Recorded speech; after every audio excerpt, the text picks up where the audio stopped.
Welcome to Feminism Today, everyone. I'm Sophia Johnson in New York. Jerilynn Webster, known by her stage name JB, the First Lady, is a powerful voice on the front lines of the hip hop and spoken word movement. With 4 studio albums under her belt, JB sees her songs as a way of capturing oral history and isn't afraid to write lyrics that speak to challenging subjects like residential schools and missing and murdered Indigenous women. JB, the First Lady, welcome to Feminism Today. Thanks for having me. So excited. There's so much to talk about, so much grounds to cover. You've said elsewhere that your songs are a way of capturing oral history, as I mentioned in the introduction. What do people get right or wrong about Indigenous women? Well, first of all, I just want to acknowledge the territories that I'm on here, unceded Coast Salish territories, the Musqueam, the Squamish, and the Tsleil-Waututh, and that we walk gently and that I come with a good heart, mind, and spirit. As as an Indigenous person, especially here on the West Coast, our history was captured by oral history. So we already have that inherently in our blood. And it's just so awesome that it's coming out of me in a contemporary way through hip hop. Um, the second question you asked, what do people get, wrong about Indigenous women is um, we have strong voices, but a lot of times our voices, um, since since the beginning of colonization, our voices and our stories have been, oppressed the most or erased or not even looked at. And we as Indigenous women, we have so many stories to share, not only in a contemporary way, but also like how we conduct ourselves in the world and how we govern our nations. So it's just so important. In our Indigenous nations, a lot of them go by the matriarchal society, and we're the decision makers. And Mm, even the American government was based on traditional Haudenosaunee governance structure. But the mm, one thing that they missed out on is including the matriarchs, the the clan mothers who actually made the decisions and then got the men to fulfill what they were doing. So um, that's what the US government's structure was based on, and they left us totally out. So that's mm. why it's not working currently until they could bring back the clan mothers or bring back the women as decision makers. I love that framing. I've heard hip hop described elsewhere as trauma healing. What does your music convey? What issues are you elevating in the music space? So for me, I'm talking about residential schools, no clean water for 90 reserves across Canada have no clean water for over 30 years. If that was in any other city center, that issue would be covered right away. But for our Indigenous people who are the caretakers of this land before 150 years, we don't have access to that. And that's Mm, a huge problem.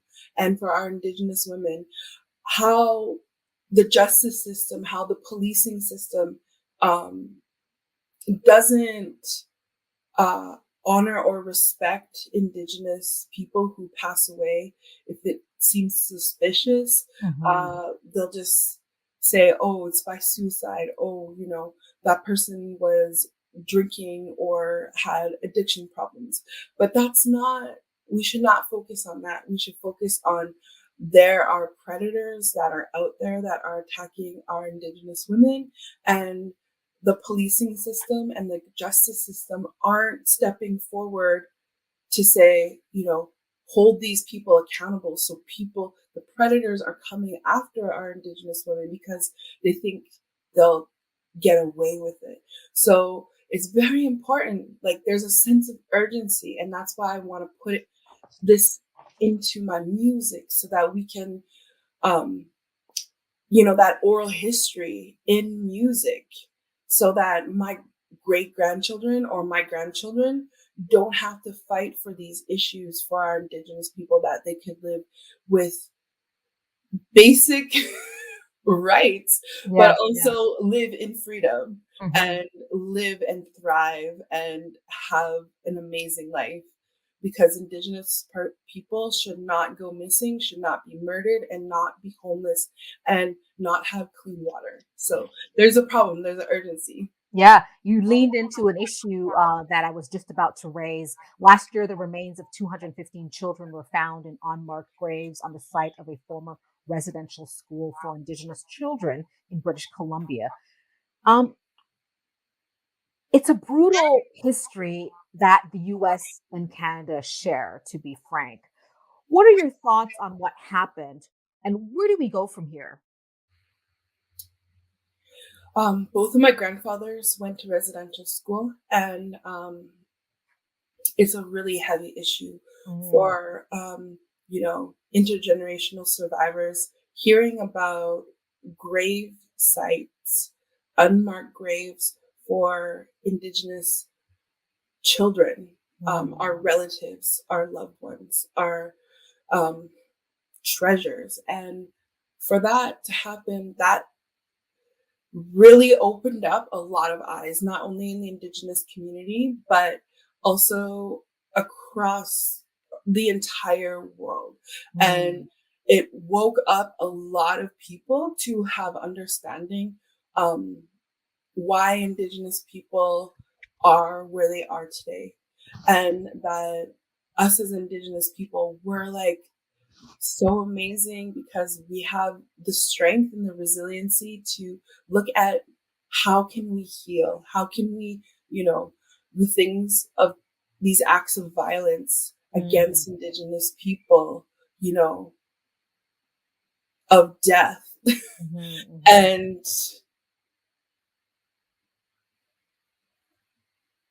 people are finally listening, I feel. I never would have thought I would see so much people stepping forward to Mhm, say this is not right.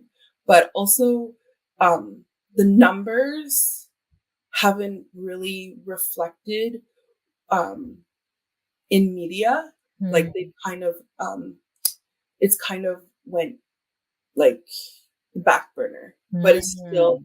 front. Like it's almost up to 5,000 children found across Oh, Canada, and they've only looked at 10 schools, and there's 125 schools left to look at. I'm going to let that rest on our viewers for a moment. I'm just going to take a moment to sort of hold a space for those young people, just to hold a space for them for a moment.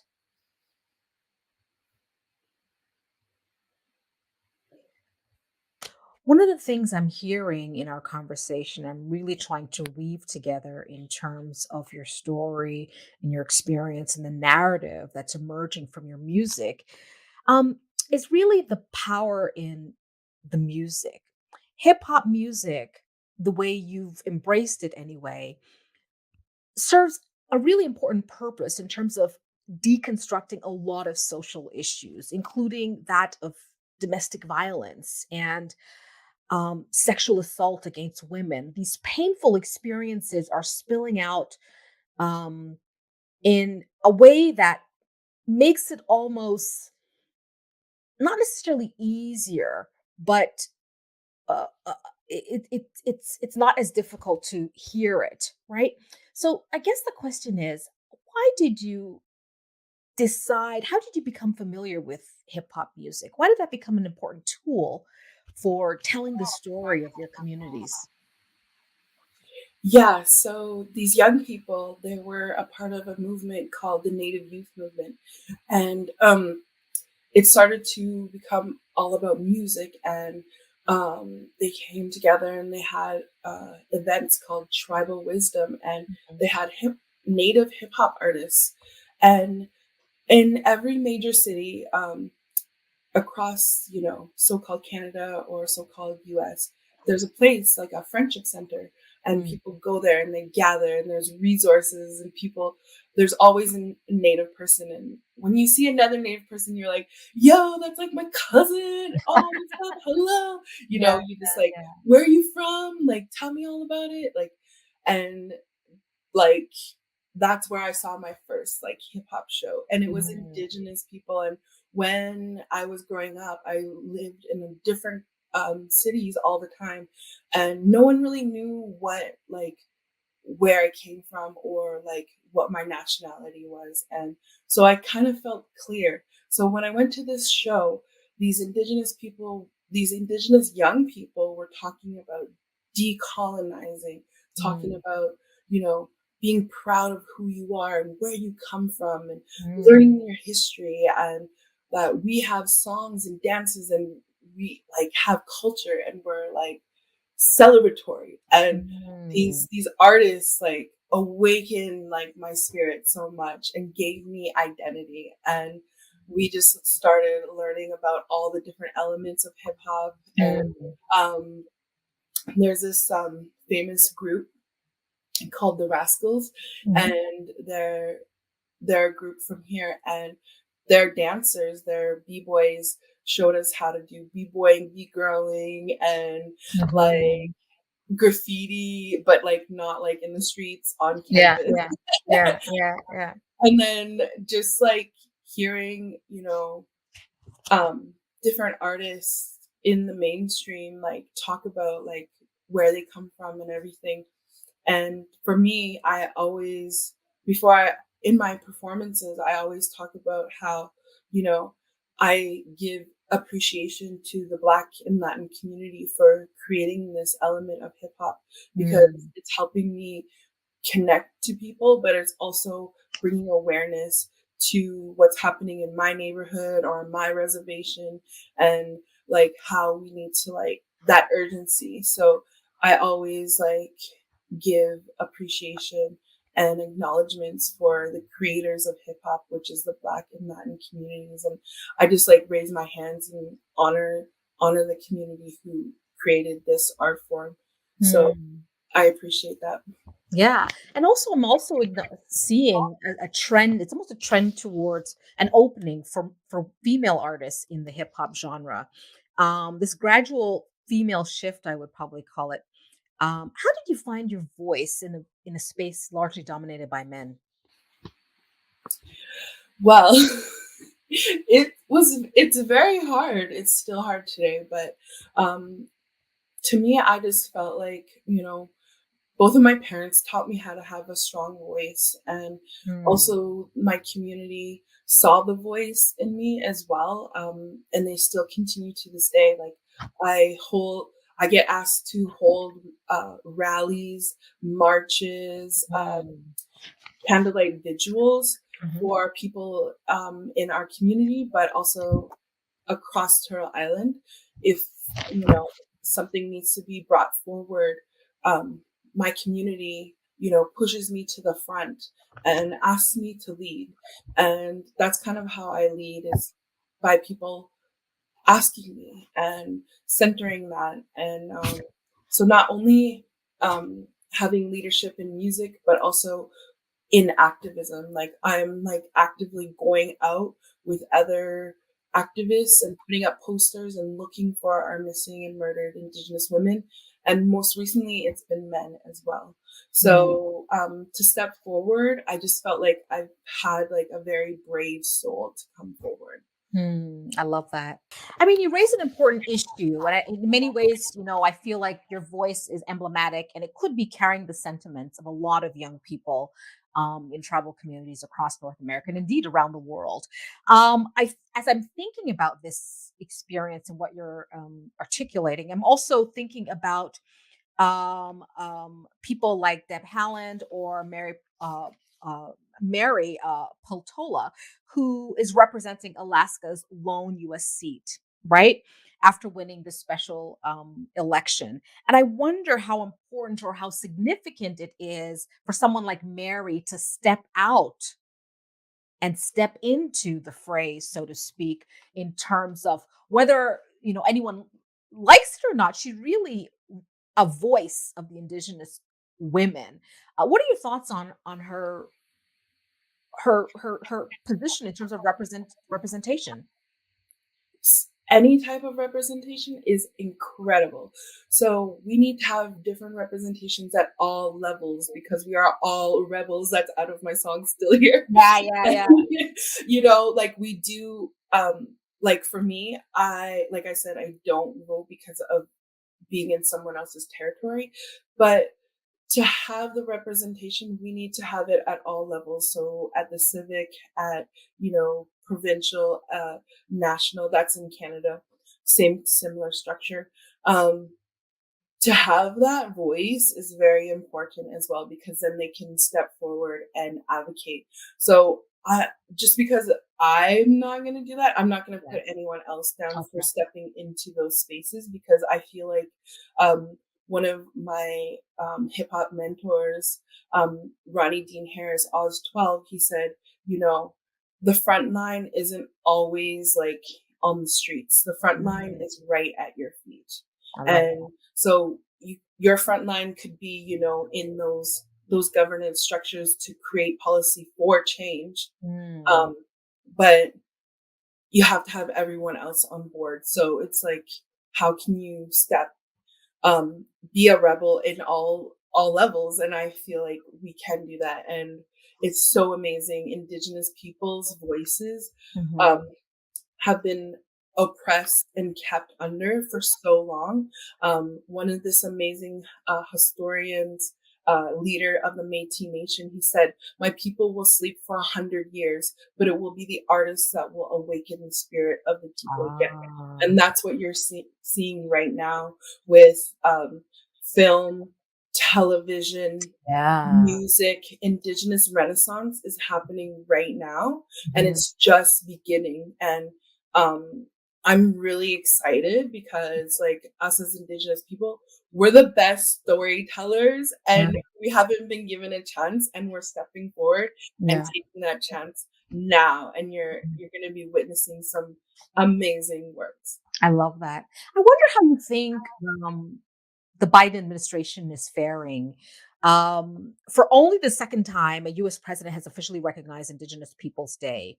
President Biden issued a proclamation to observe October 10th as a day of honor of Native Americans, their resilience, their contributions to American society throughout history, even as they faced assimilation, discrimination, and genocide spanning. How's the Biden administration faring on issues related to Native American governance? Definitely having, a couple people in his, I think it's called cabinet. That's what it's called here in so-called Canada. Having those representations and being Indigenous descent, that's incredible. I'm not currently in the States, but the fact that we're given us space is really great. And we can bring awareness more and more. And that's another thing. That's another place of representations at all levels. So we need to just like have Indigenous voices at every space and every time. So the fact that Biden can come and, really, really make a day of that and replace it from Columbus, that is like, Columbus, you're done. Can we talk a little bit about the mental health toll? I mean, we've leaned on it a little bit, and your music is really holding a space for the healing. Can we talk a little bit about the mental health toll of environmental and ethno-racial injustice on tribal communities? We hear the word resilience coming up over and over again. Resilience to the pain, resilience to the suffering. One, what does resiliency mean to you? And do you think that might be coded language for just grow a thick skin, deal with it? Kind of. Well, us as Indigenous people, like how we are so resilient are, we say God, Creator. Creator knew we would have a really heavy life. So he gave us medicine, and our medicine is the air, having a deep breath, going to the water, releasing it, being with the cedar trees, it brushing us off, the smudge, cleansing our spirit, our prayers, our songs, our dances, our ceremonies. And that's what's made us, so strong, our spiritual strength. Because a lot of, the residential school was to take the Indian out of the child, but they haven't, because we're revitalizing our languages, our ceremonies, our dances. There was Canadian policy of a potlatch ban that just ended in 1951, where we weren't allowed to gather together. We would be arrested if we were singing our songs. And now, today, especially here on this West Coast, there's been potlatches happening and rebuilding of our big houses. And it's an exciting time because we are revitalizing and practicing as much as we can to not only save it, but to also celebrate with it, So I think this is such a beautiful thing. Let's talk a little bit about your music. P to the I-O-U-T. You and me are gonna make this reality. Coming together with the same visions, making the right decisions. We're still living.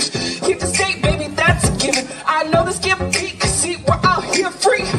He and she can have potlatches. We still know a song and our dances. I saw we will keep history, we'll repeat. They thought they get defeat just cause we signed a sheet, but I'm here on my feet with my head up high with pride. That was I'm Proud by JB, the First Lady.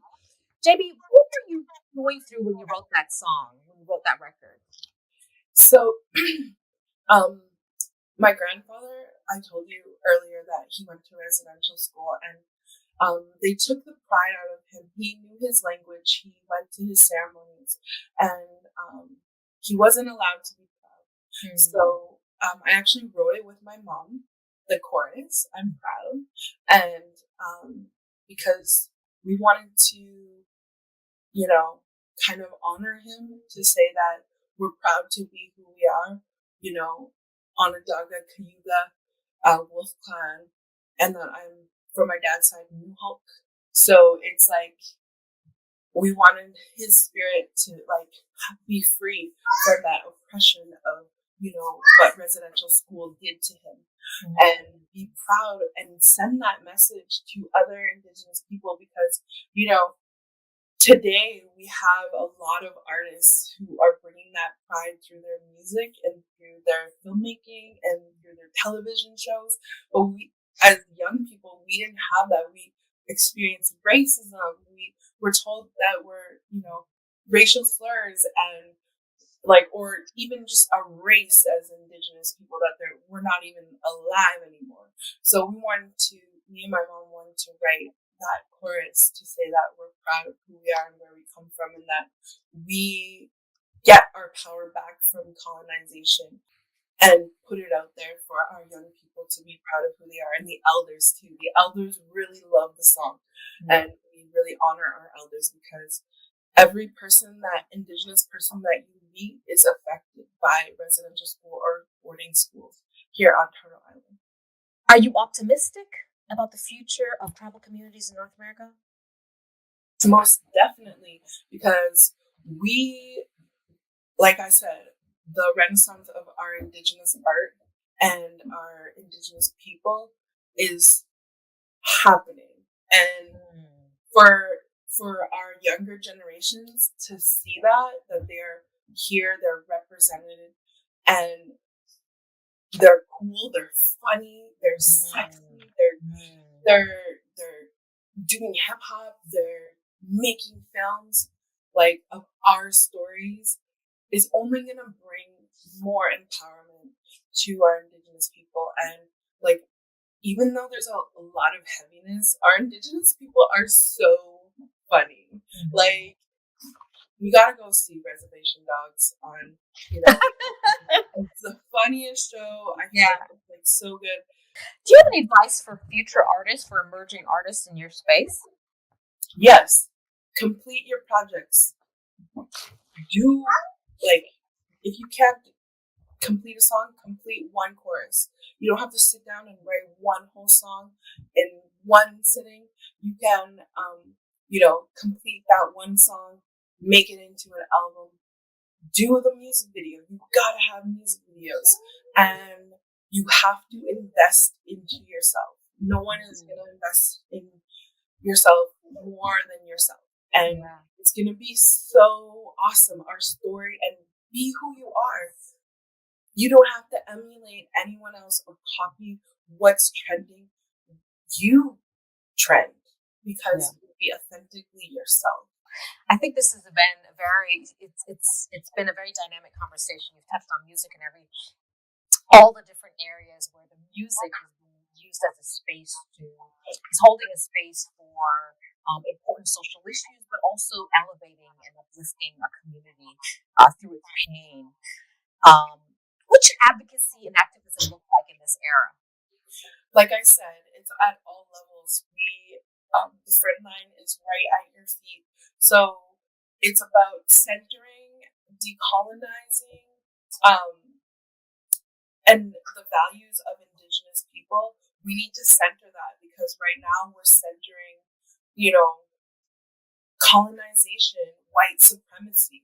How can we at all different levels, delete valuing white supremacy, valuing colonization, colonial views? We need to center the places where we are taking up space, where we have homes. We need to find out what Indigenous person took care of this land before any of us have arrived. And it's important for us to always honor, love, and respect the earth that we walk on, because it gives to us. And we need to, it's not just in the streets. It's not just like on your Facebook post or your Instagram or your Twitterverse. It's about changing, like, right at your feet. So for yourself and for your community and for Indigenous nations, because we owe a lot to them. They took care of this amazing land before we came here. I love that. I'll hold on to that. Jerilynn Webster, JB, the First Lady, it's been an absolute pleasure speaking with you. Thank you so much for joining us this week. And that's it for our program today. Remember, you can follow me and the show on Instagram or Twitter. Thank you so much for watching Feminism Today on Free Speech TV. Join us again next week.